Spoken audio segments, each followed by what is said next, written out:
Good morning, YouTube. It's your girl, Miss Honey.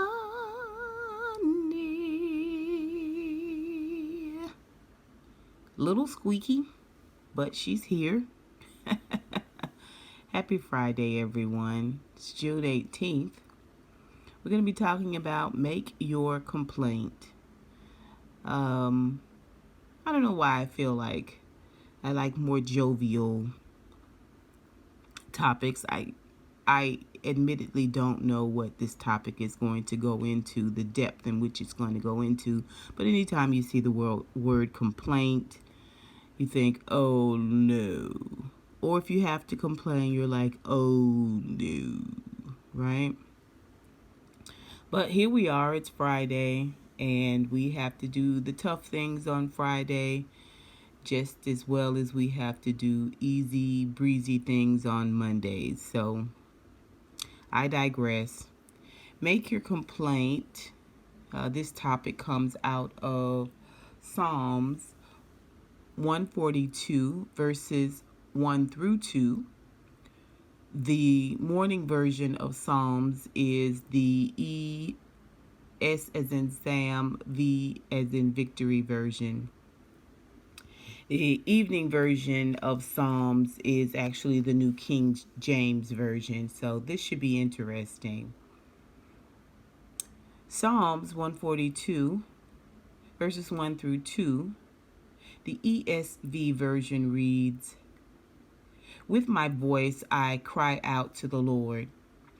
With my voice I plead for mercy to the Lord.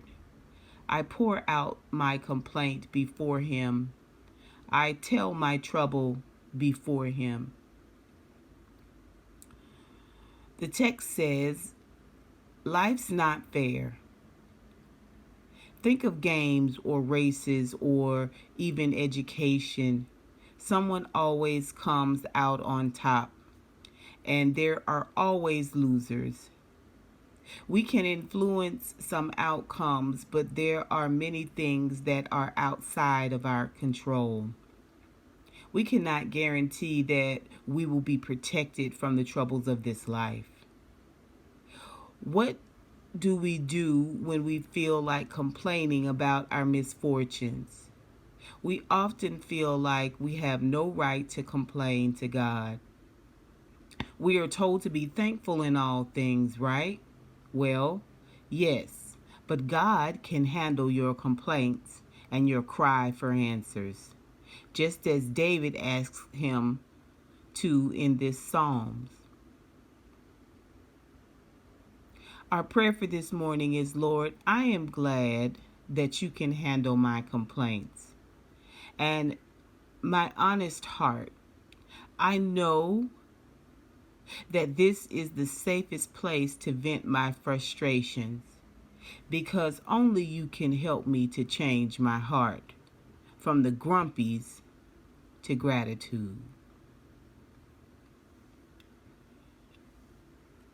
The evening version of Psalms 142, verses 1 through 2, is the New King James Version, and it reads, I cry out to the Lord with my voice. With my voice to the Lord, I make my supplication. I pour out my complaint before him. I declare before him my trouble. The text says it can be healthy to discuss your troubles with God. Using your voice is important to revealing what is going on in your heart. Do you feel like making your complaints known tonight? Instead of voicing them to others, pour them out before the Lord. He is understanding and gracious, and he promises to be with you in all things. The prayer for the evening reads, God, I have a lot that I want to complain about this evening. I know it is healthier for me to voice my concerns to you than others. So I do that now. Knowing that you will help me to get over my troubles. Our question for ourselves today is, what are the complaints that you want to bring to God today? He can handle hearing them. Listen, I have more than on one occasion on this channel, whether it is through morning devotion or through my reviews, celebrity talks, whatever, have voiced both the grumpies and the gratitude. And I have been more than clear about race relations in this country, and how my faith in God and my belief in God is oftentimes a tender walk when it comes to race relation, right? Because I know He made all of us, big and small, short and tall. We are all precious in His sight, however that song goes. Red and yellow, black and white, we are precious in His sight. Yeah. And I have had moments where I'm more than grumpy, and I would consider it disrespectful for it to be just categorized as grumpy. I'm not saying that's what's done here. I'm just telling you the severity of how I feel about that topic. Okay? It's tough for me. It is tough for me, and every time I go through IG or through Twitter or YouTube, and I see videos where it says, caution about, sensitive subject matter to come, and then, you push the button and it's this, this brutality, this unmitigated cruelty being shown towards black and brown people in this country, or even across the world, across the globe, right? And I wonder where are you in this, God? When I see what is being done to, when I see what was done to indigenous people, before this was the Americas, and even now, present day, with their lands being cut off from water and resources, voting rights, the pandemic was really allowed to run rampant on reservations like the plague. It is the plague, but I mean, like smallpox or it really devoured a lot of the Native Americans, right? And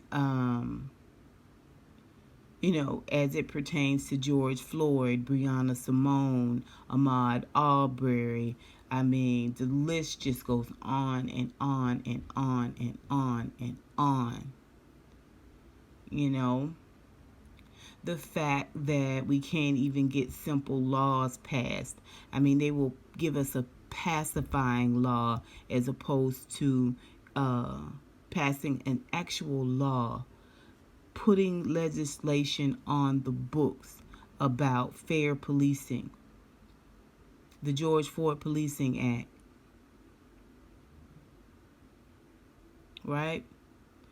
Not even little victories that we can see, right? And so I am continually going to God and saying, what gives? What gives? Huh? We talked early on in a devotional about the Jews being the chosen people. I war with that. You guys, if you listen to that devotional, you could hear my struggle. You could hear my struggle with that conversation, just to be fair. trying to be Christ-like when talking about other races, because again, red and yellow, black and white, we are all precious in his sight, right? So who am I to then take a handful of mud and then sling it? Okay? I'm telling you all this, but this is conversation that I've had with the Lord. It could happen at any time of the day, every time. And I've gotten to the place where I say, God, your will be done. Your will be done in this situation. I am not sure what you're doing. And I am not sure how many black and brown bodies. I am not sure how many need to be brutalized, not just with fist and weapon to body, but medically, scientifically, we have been raped and pillaged. Okay? Henrietta Lacks. I said, God, how can we let this go unmarked? How?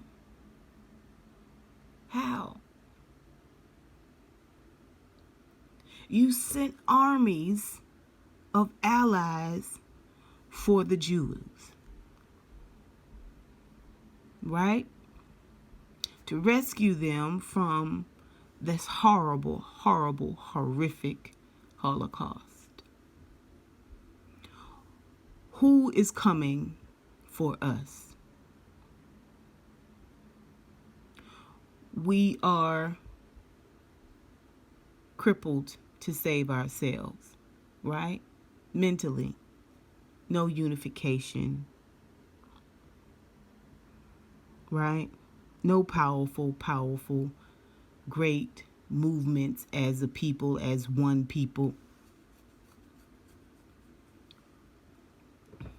And we, black people, are some of the most religious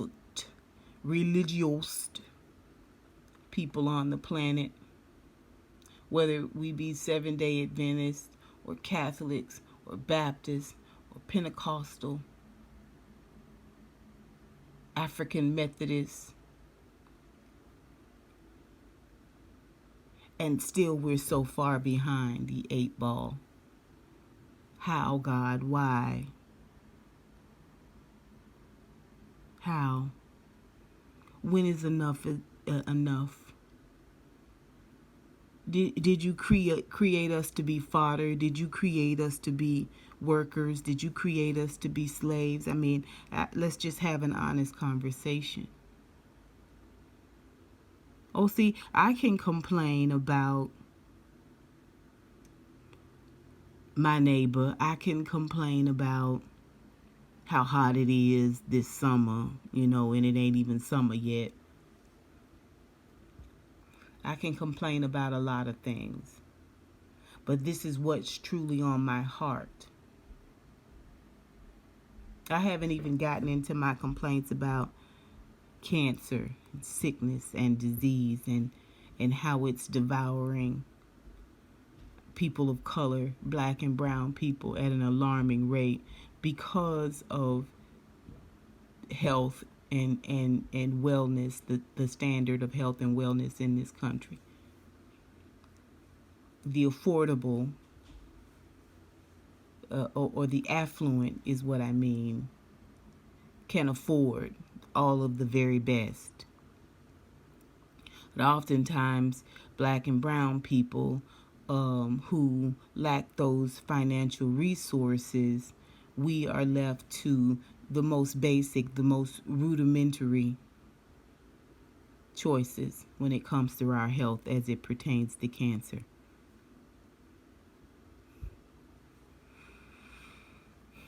Oh yes, I go to him with these things. Oh yes, I question him about these things. What I like about Psalms 142, verses 1 through 2, is it is our our green light to express ourselves. It gives us the green light to be vulnerable, right? And why does one need to be vulnerable with the Lord? He knows all things. His eyes are in every place, right?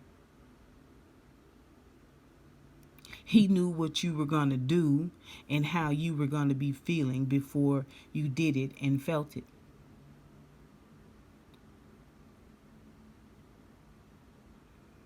Right? But we go and we ask and we allow ourselves to be vulnerable, to be transparent, because that is dialogue. Okay? And dialogue goes both ways. Right? I come to you, I am vulnerable. And my mom used to say, tears don't move God. But the intent of the heart does. The intent of the heart does. That I know for sure. And if you go to him with this transparent dialogue, with this humility, this flexibility, this humbleness, I think, earnestness, and make your petition before him. Have your dialogue, your questions. And then listen. You see? Because he loves us. This we know for sure. He loves us. Right? And he is going to find a way to answer us. Every time I have gone to him and I have said, God, how? God, why? Why won't you do this? Why won't you strike them down? Why won't you curse them?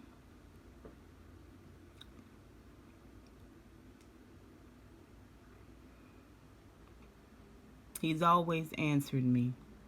And you'll notice I'm not as fired up as I was when I first started this devotional, coming off of 2020 and the pandemic and George Floyd and all the protests, Breonna Taylor, Ahmaud Arbery, all that stuff. I was angry.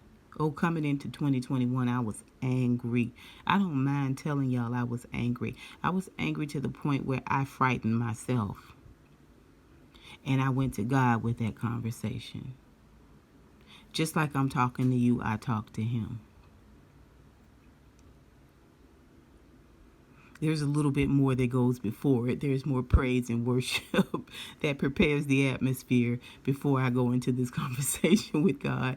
Unlike with you, but still, I talk to him just like I'm talking to you. And every time he has comforted me, he has answered me, and he has told me to just wait and see, to just continue to pray and keep my eyes on the situation. And it brings me to this place of peace. It brings me to this place of peace because I realize that while we are living in the end times, God is doing something. He's doing something. Huh? He's doing something. We may not be able to see it with our natural eye a lot of times, especially since we're not looking. And we may not be able to work the Rubik's Cube of it out in our heads, or even be free enough to see the simplicity of it. But he's doing something that I know, and I trust and believe in that. But if I just go along to get along, if I don't question, if I don't say, God, tell me why I gotta go through this. Why do I have to put up with this? This isn't right. Why would you number the very hairs on my head, Lord, and allow this to happen? If you don't ask, you may not get an answer. If you continually go to humans, your answer is going to inevitably be flawed. Not all the time. Not all the time, especially if the person that you're going to uh, lets the light shine. Lets God's light shine through them, right? But I I heard this story one time from a speaker, and I can't remember if it was a speaker at a church ceremony. I think it was. I'm gonna tell you guys this. I'm gonna give you your prayer, and then I'm gonna let you go. But this gentleman is ex-military. No, I don't think he was ex-military. Anyway, yeah, he was ex-military, but he was telling the story about a father and a son who were engineers, and this ship had gone was broken, and the father and the son go in, and the son had all of the all of the education and everything, and all of the newest technology at hand and everything to make the repairs. And he goes in, he does this assessment of what's happening with this ship, and he just cannot get it to work. He just cannot get it back on track. He can't figure it out. And so he calls his father in, who is, a generation ahead of him, a generation ahead of him in the trade. I think they were plumbers, not engineers, but I digress. Anyway, so he goes in, and the father goes in and looks at the situation, assesses it, goes in his bag, picks up a tool and gives it a little tap tap tap tap in a particular place, and the engine starts right up, or the whatever the machinery starts right up. And the son says, "Gosh, Dad, how did you do it? I mean, I ran all the the stats on it, and yada yada yada, and this that and the third." And the dad says, "Sometimes it is not about knowing how to tap, okay, but where to tap, right?" And the church went into uproar, obviously, because he told the story way better than I did. So, because the son was like, "You just come in here with a quick little tap and just fix it all. I could have just tapped it in." It's not about knowing that a tap is needed, but it's about knowing where that tap is needed, right? And so I said all that because God is not the thing. God is the maker of the thing, right?